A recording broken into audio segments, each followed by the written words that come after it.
In this episode, we are doing our own little Mythbusters. We are going to be giving away 2 pairs of limited edition gym green boots, which we will put a tire sole onto them for you. One of the pairs that we'll be giving away for this video happens to be this pair of Razorbacks in front of me, and it is a UK size 10, US 11. So if you happen to be that size, you do have a much better chance of winning. How to enter is subscribe to our YouTube channel, hit the like button for this video, and then below in the comments, please let us know what you think of our YouTube video or if you've had any experience with our boots. Ever since joining the footwear industry 8 years ago, I've often read up on the history of the stitch down construction here in Southern Africa. And one of the more interesting articles that I would come across is the soldiers fighting in the Rhodesian bush war. And I would read there that these soldiers would wear a pair of falskens, which we refer to as fellies, or various other forms of stitched down boots. And the reason for this being their boot of choice was because of how easy it is to resole the boots. Now, if it was this easy to resole your own boots with a car tire, I've often thought to myself, why is everyone not walking around with boots resoled with car tires? So in this episode, we are doing our own little Mythbusters, and what we have done is I went and grabbed an old tire from our local shop, and I have our best-selling Razorback boot ready to go into the making room to have some soles put on. So let's get this tire down into the factory and let's see how easy it is to put a car tire onto a pair of stitched down construction boots. So we headed down into the factory with our old tire. Having access to heavy duty machinery, we were very arrogant with our first approach. And that was pretty simple. Let's get out an angle grinder and let's cut our way through this tire. Having done a bit of research on can you resole a boot with a car tire, I did come across many articles on that it was not easy. And this is what we soon found out with our angle grinder. The reason for this being such a heavy duty and laborious process was because that there are many wires that run through a car tire. After 3 hours of cutting through this tire, we eventually got a piece big enough to take to our clicking machine. With all our arrogance in mind, we proceeded to try and cut out the perfect sole. As you can see, this clearly didn't work out for us. So it was back to the drawing board. We realized we'd have to cut strips into the edge of the tire and then peel back the top layer of rubber. Once we had the strips cut into the tire, we took a really sharp knife and started to peel back at the top layer of rubber. This once again proving not an easy task. 4 hours into this process, we realized we needed a helping hand.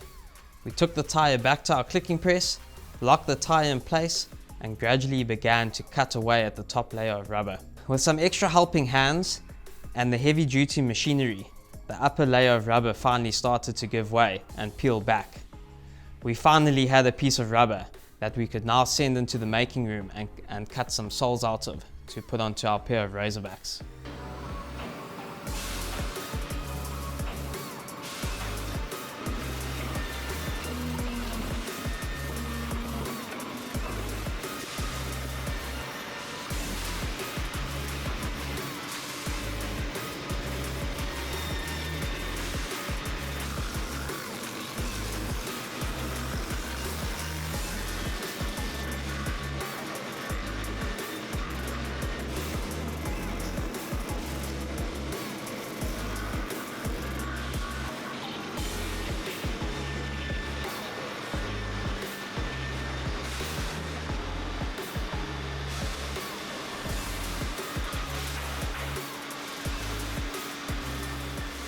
As you saw, it was a lot easier for our clicking press to go through that layer of rubber, now that the tire didn't have the wire within it.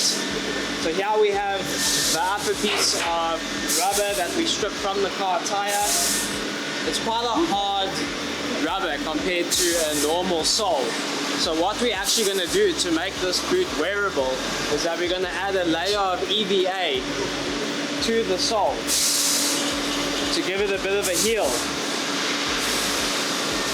So this layer of EVA will make makes the boot a lot more wearable and just add an extra layer of comfort.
So that wasn't easy.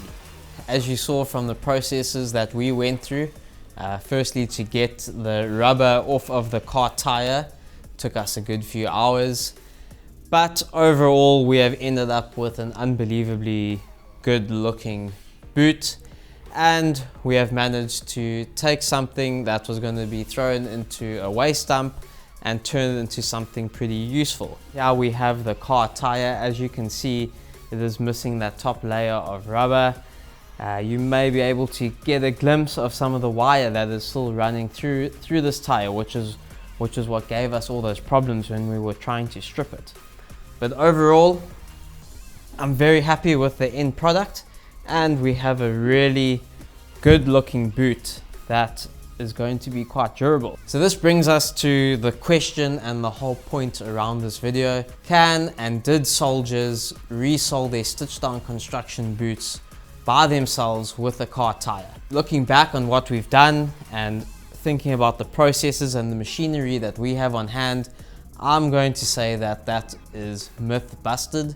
This process without the machinery just wouldn't be efficient, and it would take the guys on the ground a very long time. So myth busted on that one. And just to remind you guys, if you would like to win either this pair or another pair, please like this video, subscribe to our YouTube channel, and then comment below. In your comment, please include the size of your boot, and as a reminder, if you are a UK 10 or US 11, this will be the exact pair that you will be winning. So thanks for all you guys do, and thanks for supporting the brand, and we'll see you on our next episode.